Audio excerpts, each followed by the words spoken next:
The piece of paper was worth $112. Leanne held it in her hand, the edges softened and frayed from a journey that had crossed half a territory. It was the only thing of value she had left, and it was not an asset but a burden. The ink, faded by sun and handling, detailed a debt incurred by her late husband, Wei, a debt she had come to settle in the only way she could. The man to whom it was owed lived here, in a small, weathered cabin at the end of a long, dusty track, with nothing but Wyoming sky and rolling plains for neighbors. Her heart hammered against her ribs, a frantic bird in a cage of bone. She had practiced the words in her head 1,000 times, rehearsing them in the back of a jolting freight wagon and whispering them to herself during cold nights spent in strangers' barns. Now, standing before the rough-hewn door, the words felt like dust in her mouth.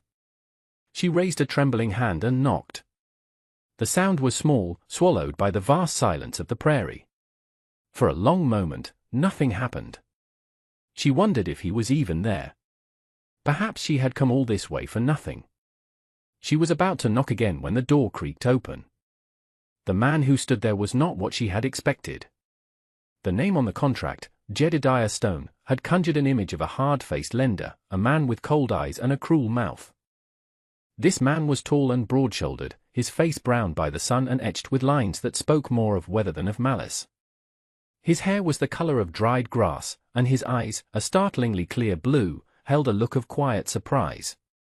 He wore simple denim trousers and a faded shirt, sleeves rolled up to reveal forearms corded with muscle.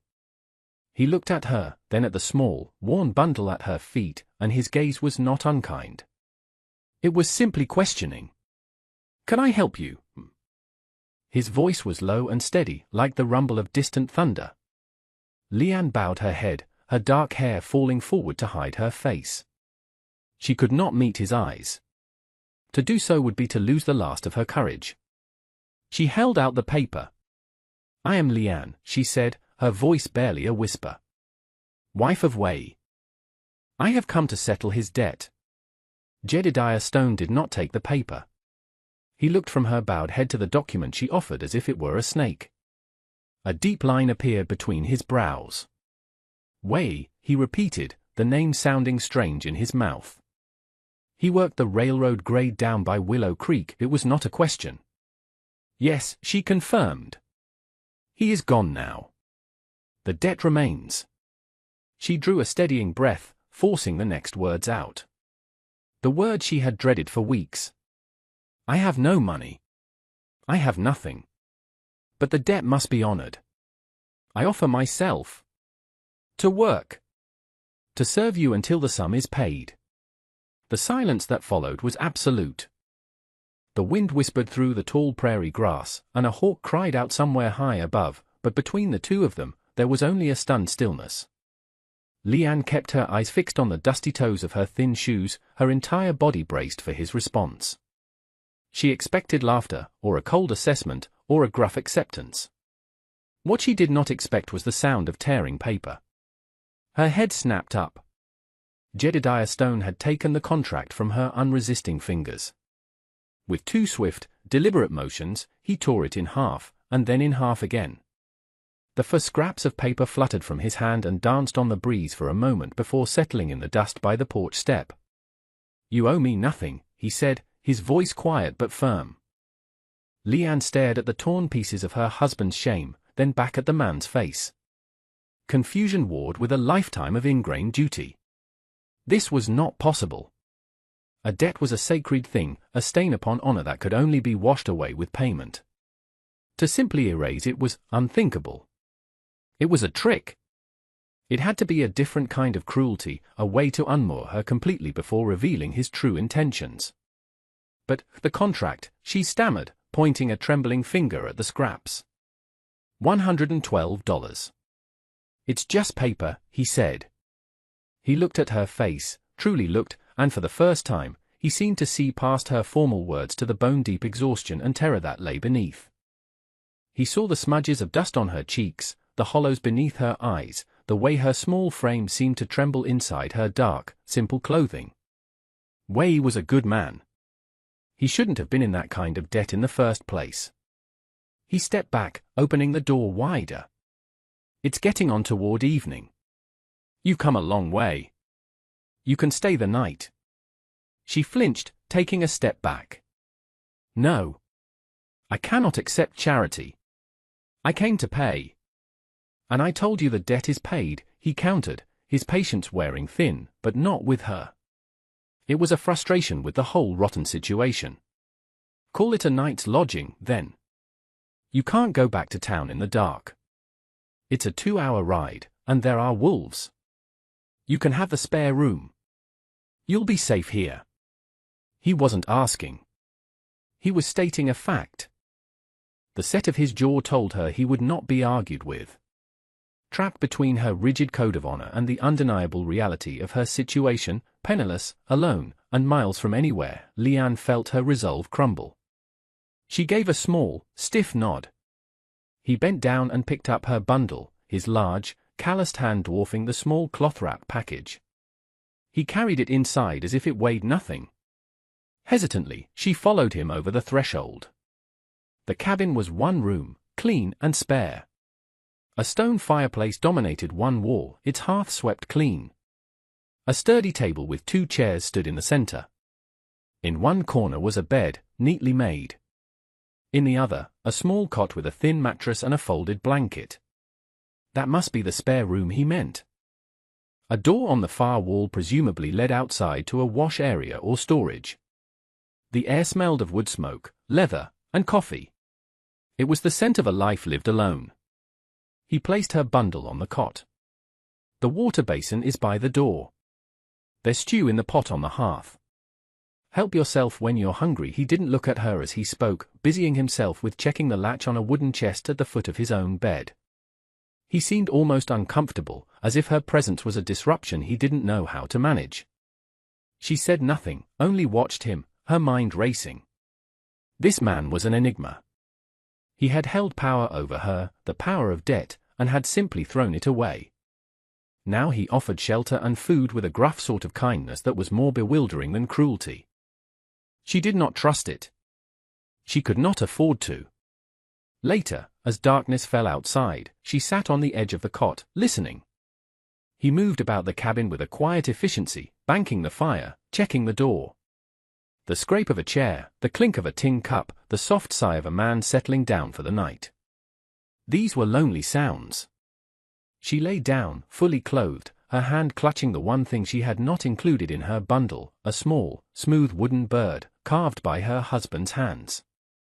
She held it tight, the familiar shape a small anchor in a sea of uncertainty. She lay awake for hours, listening to the strange new sounds of the ranch, the nicker of a horse in the corral, the creak of the cabin wall settling, and the steady, quiet breathing of the man in the bed across the room.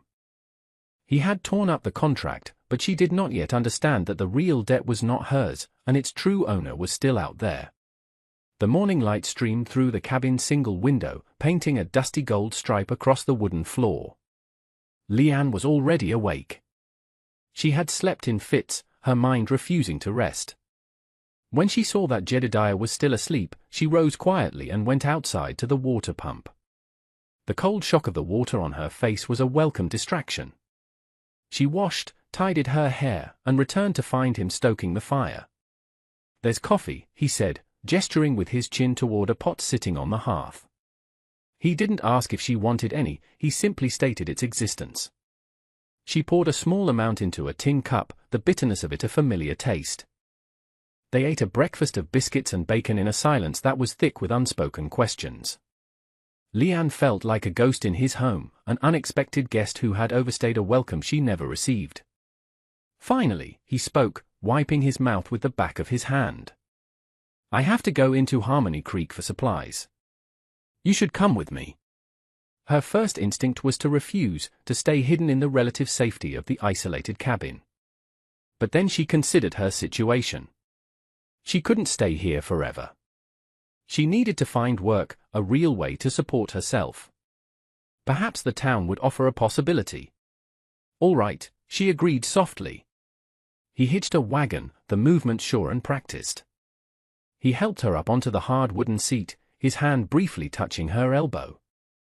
The contact was brief and impersonal, but it sent a strange jolt through her. It was the first time a man had touched her with anything other than indifference or threat since Wei had died. The ride to Harmony Creek was long and bumpy. Jed drove the team with a steady hand, his eyes on the horizon. He pointed out landmarks, a lone butte shaped like a fist, a dry creek bed where flash flood sometimes ran, the distant smudge of smoke that marked the railroad line. He spoke of the land with a deep, abiding familiarity. Harmony Creek wasn't much of a town.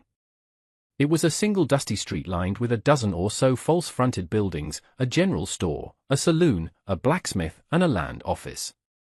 As their wagon rolled to a stop in front of the store, Leanne felt a familiar prickle of unease. People stopped what they were doing to stare. A woman sweeping a porch paused, broom in hand. Two men lounging outside the saloon fell silent, their eyes following her. It was the same look she had seen in every town since she had left the railroad camp, a mixture of curiosity, suspicion, and contempt. Jed seemed not to notice, or perhaps he chose to ignore it. He tethered the horses and turned to help her down.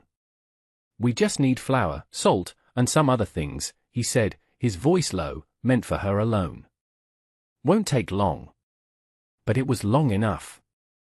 Inside the store, the air was thick with the smells of pickles, kerosene, and bolts of dry cloth. The store owner, a portly man with a sour expression, greeted Jed with a nod but let his gaze linger on Leanne with open disapproval. Jed placed his order, his voice even and calm, ignoring the charged atmosphere. As they waited for the owner to weigh out the flour, the batwing doors of the saloon across the street swung open. A man stepped out, blinking in the bright sunlight. He was dressed better than the other men, in a dark coat and a clean shirt, but there was something slick and unpleasant about him. His eyes scanned the street and landed on Jed's wagon, then on the figures inside the store. A slow smile spread across his face, a smile that did not reach his cold, calculating eyes. He crossed the street, his boots kicking up little puffs of dust. He pushed his way into the store, bringing the smell of whiskey and cheap cigars with him. "Well now, Stone," the man said, his voice smooth as oiled leather.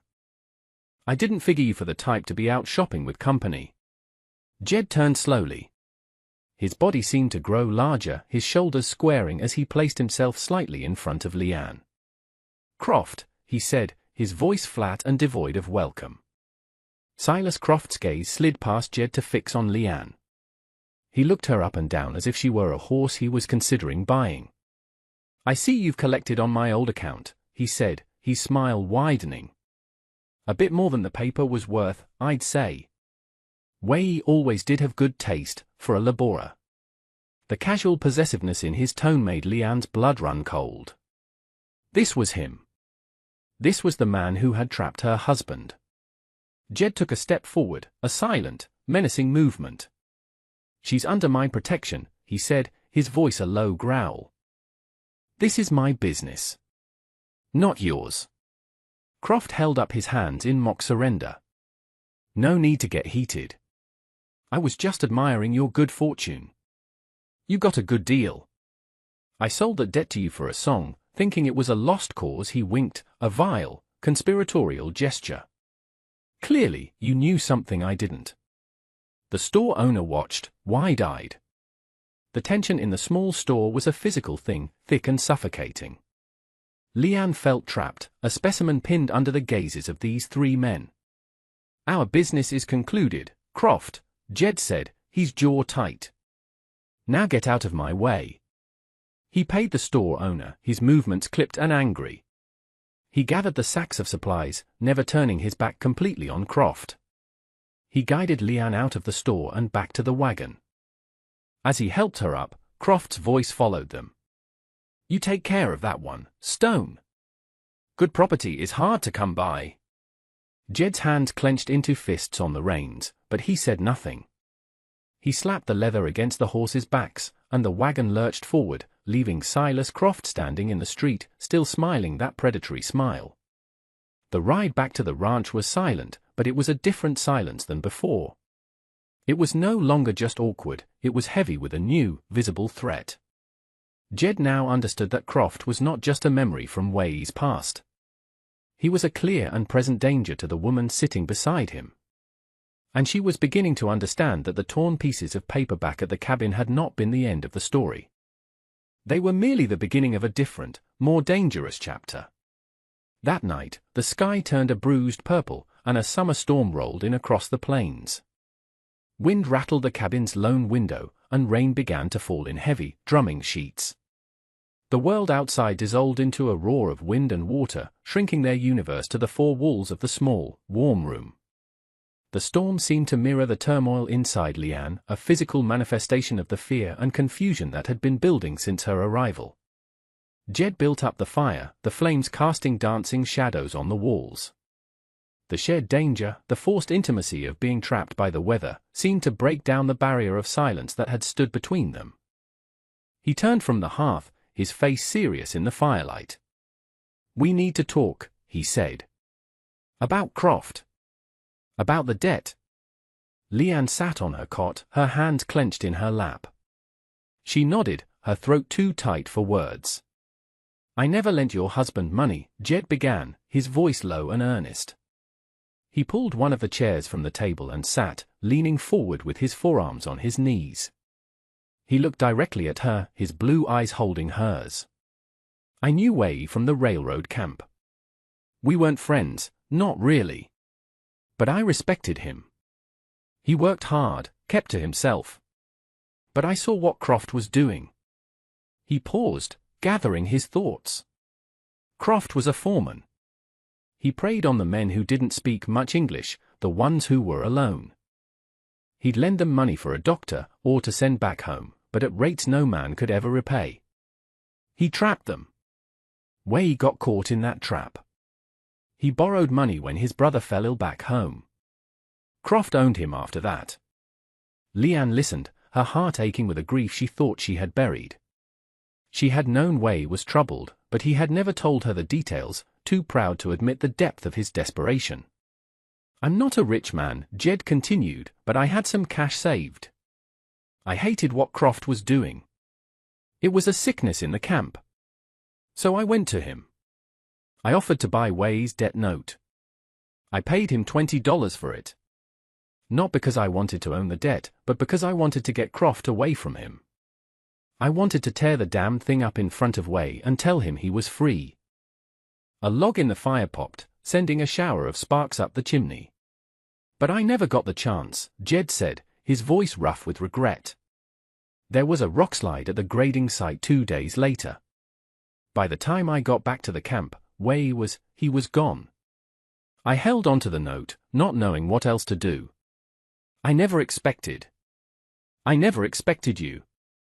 He finally looked away from her, staring into the flames. "When you showed up at my door, offering what you offered, I felt ashamed. Ashamed that this rotten piece of paper had brought you to such a desperate place." He stood and walked to the large wooden chest at the foot of his bed. He opened it, the hinges groaning softly.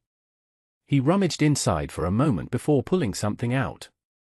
He came back and knelt before her, opening his palm. Lying there was a small, tarnished silver locket, shaped like a heart. "This was my wife's," he said quietly.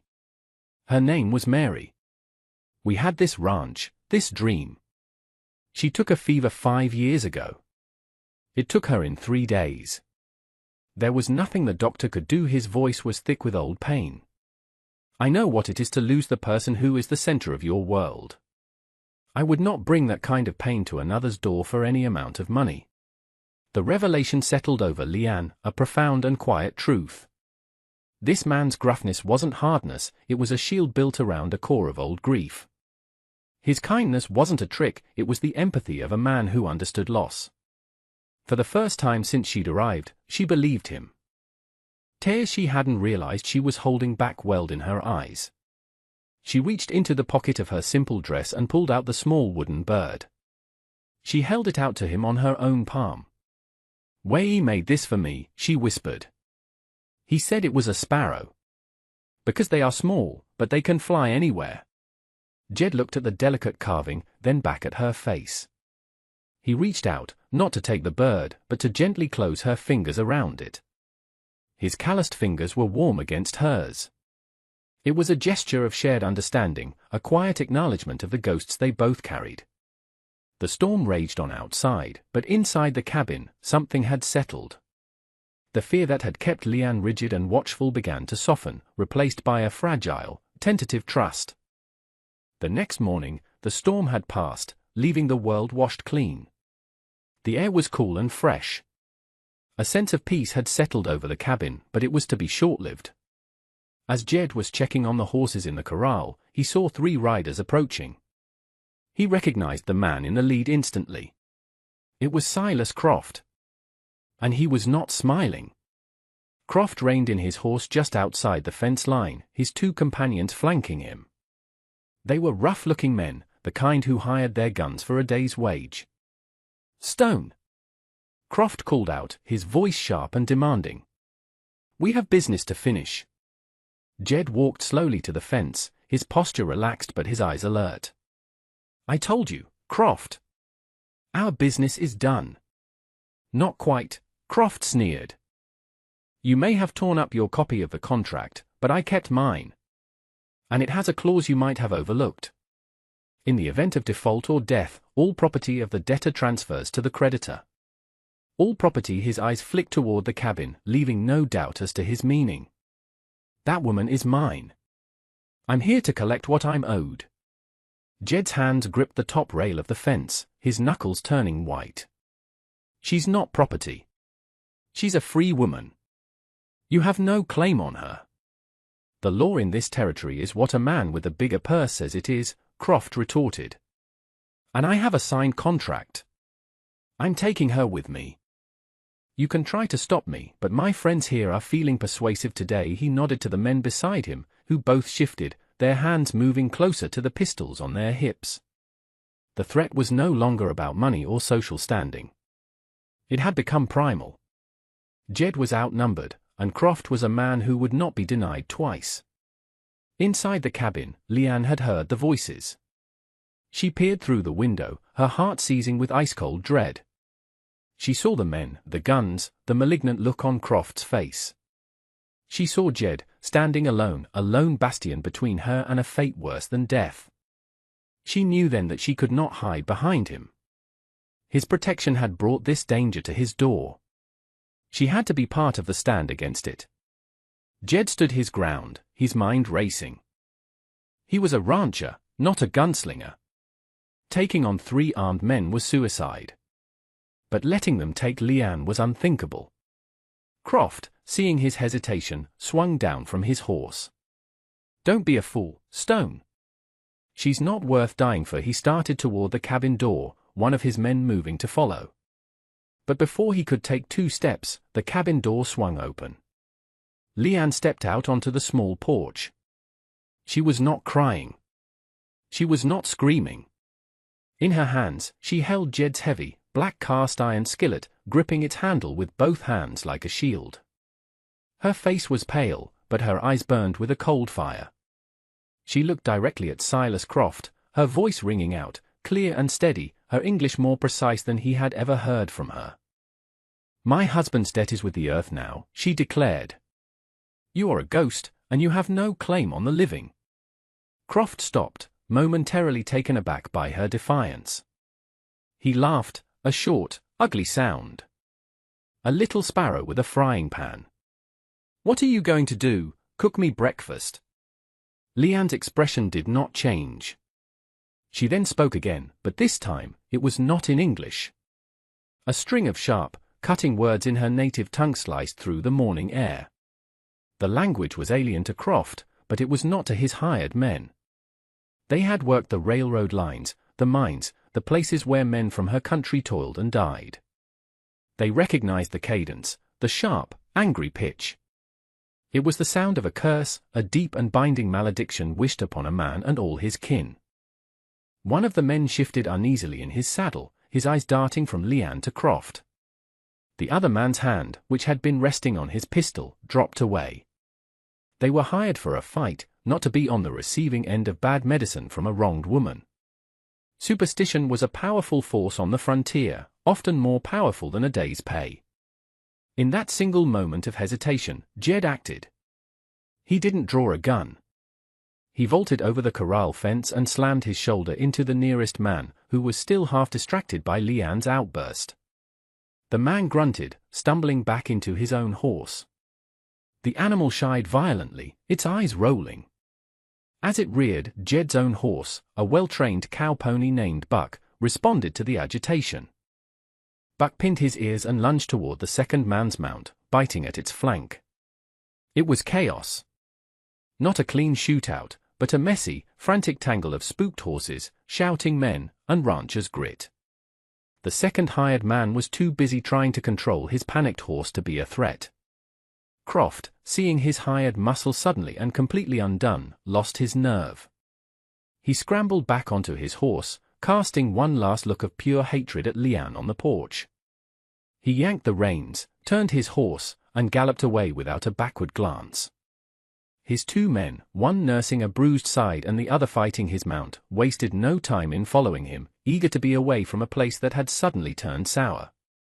Silence descended, broken only by the panting of the horses and the sound of Jed's heavy breathing. He stood in the middle of the corral, his fists still clenched, watching the riders disappear into a cloud of dust. Leanne remained on the porch, the heavy skillet still in her hands. Her arms were trembling, but her gaze was fixed on Jed. He turned and looked at her, at this small woman who had faced down 3 armed men with nothing but an iron pan and the force of her will. A slow smile touched his lips, a real smile that reached his eyes and crinkled the corners. She lowered the skillet, the weight of it suddenly immense.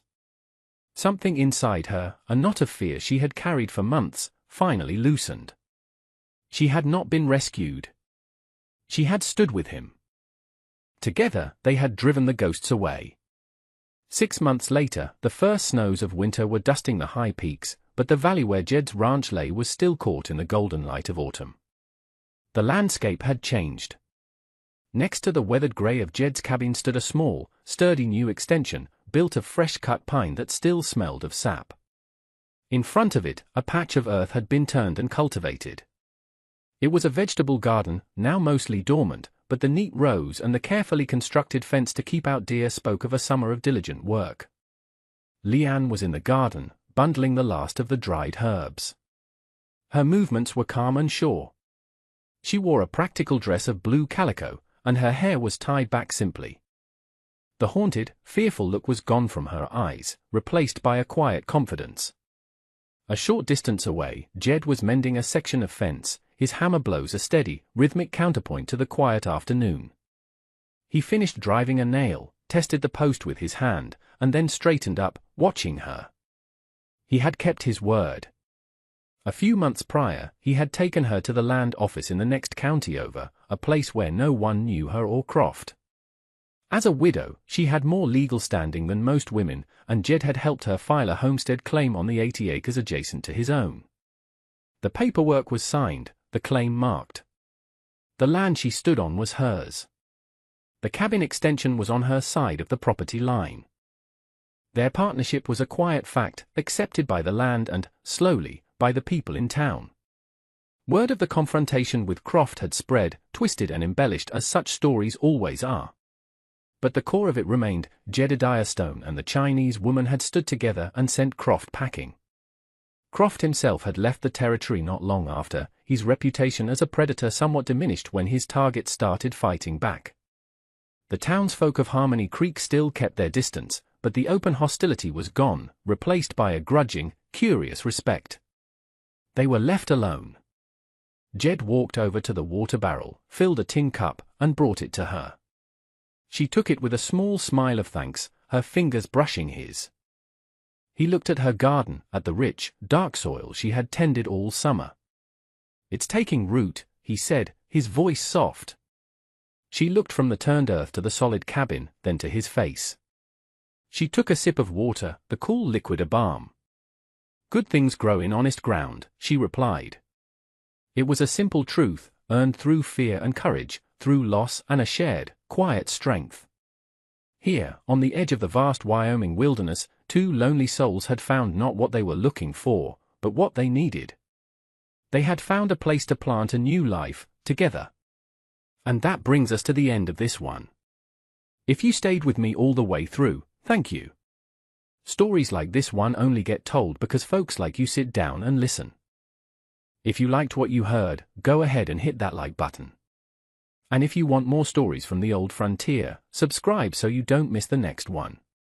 Until then, take care of yourself, and thanks again for being here.